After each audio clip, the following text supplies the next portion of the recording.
Pourquoi est-ce que je pense que les flammes jumelles n'existent pas et qui peuvent faire beaucoup de dégâts aux personnes qui continuent à rechercher ça et qui continuent aussi à illusionner sur le fait qu'il y a une personne parfaite pour eux, une moitié de cette orange ou une moitié de ce tsunami incarné dans un autre corps et que du coup, quand on trouve cette flamme jumelle, on doit tout faire pour pouvoir rester avec.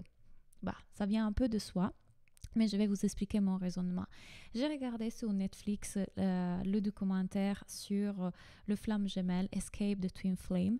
Je vous recommande de le regarder parce que du coup, ça va vous aider à voir à quel point certaines typologies de coachs et certaines typologies de personnes sont en train de faire des dégâts à des personnes qui finalement devraient plutôt faire un travail de coaching profond et thérapie parce qu'il y a des choses qui sont résolues à l'intérieur qui les poussent à jusqu'à ces niveaux-là. Regardez la série pour comprendre de quoi je parle et comme ça vous pouvez revenir aussi sur la vidéo et on peut en parler, en discuter.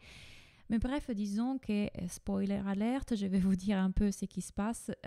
Ces coachs disent qu'ils peuvent savoir quelle est ta flamme jumelle et si tu as rencontré ta flamme jumelle. Et du coup, quand tu viens en coaching, ils vont te dire tu dois la poursuivre, tu dois continuer à essayer parce que si c'est ta flamme jumelle, vous êtes destinés à être ensemble. Donc, même si la personne te rejette, même si ça ne fonctionne pas, même s'il y a problème avec cette personne, tu dois pousser au maximum tout ce que tu peux faire pour essayer d'être avec elle.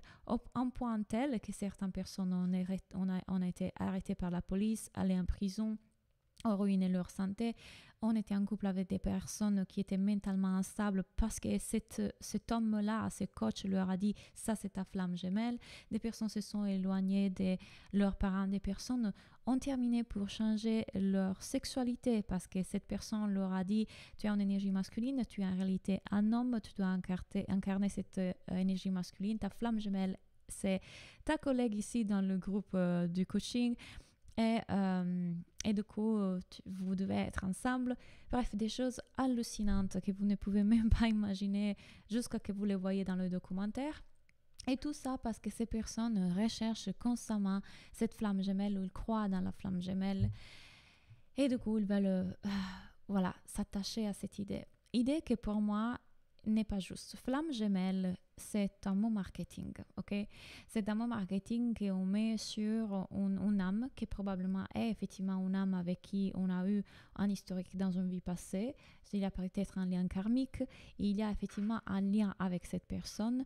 Le fait qu'on veut y mettre le nom flamme jumelle, c'est parce que souvent, on définit les flammes jumelles comme des âmes qui sont destinées à être ensemble parce qu'on est bu du coup de la même âme dans de différents corps. Et la particularité des flammes jumelles, c'est que c'est hyper douloureux, c'est hyper difficile d'être ensemble. Il y a beaucoup de déclenchements des traumas, beaucoup de difficultés à être ensemble. J'ai pensé moi-même d'avoir rencontré ma flamme jumelle. Je ne la définirai pas comme ça. Je ne mettrai pas ce nom-là qui pour moi, encore une fois, est très marketing. Je pense effectivement que cette personne que j'ai rencontrée était une âme avec qui j'avais un lien karmique, donc des choses vécues qui venaient d'autres vies et que probablement j'ai continué à rencontrer dans les vies jusqu'à cette vie-là et avec qui a été terriblement traumatisant et difficile d'être ensemble et de vivre l'histoire avec cette personne. Je suis persuadée qu'il y a effectivement du vécu et une historique énergétique et karmique qui peut aller à des vies passées quand on rencontre cette personne-là. Mais d'ici à vouloir la définir flamme jumelle et que du coup on est destiné à être ensemble et que du coup il faut tout faire pour être avec cette personne ou alors lâcher prise parce qu'on ne sera jamais ensemble, ça sont des choses qu'on ne peut pas définir, on ne peut jamais savoir et qu'on laisse la décision à quelque chose de plus grand que nous. Mais ce qui est important de voir là, c'est que pour le fait de vouloir poursuivre à tout prix cette relation, parce que c'est notre flamme jumelle, du coup, il y a des personnes qui sont disposées à tout faire et c'est terriblement dangereux. Encore une fois, parce que, effectivement, cette personne va nous déclencher sur certains traumas et ça peut vraiment aller jusqu'à très très loin.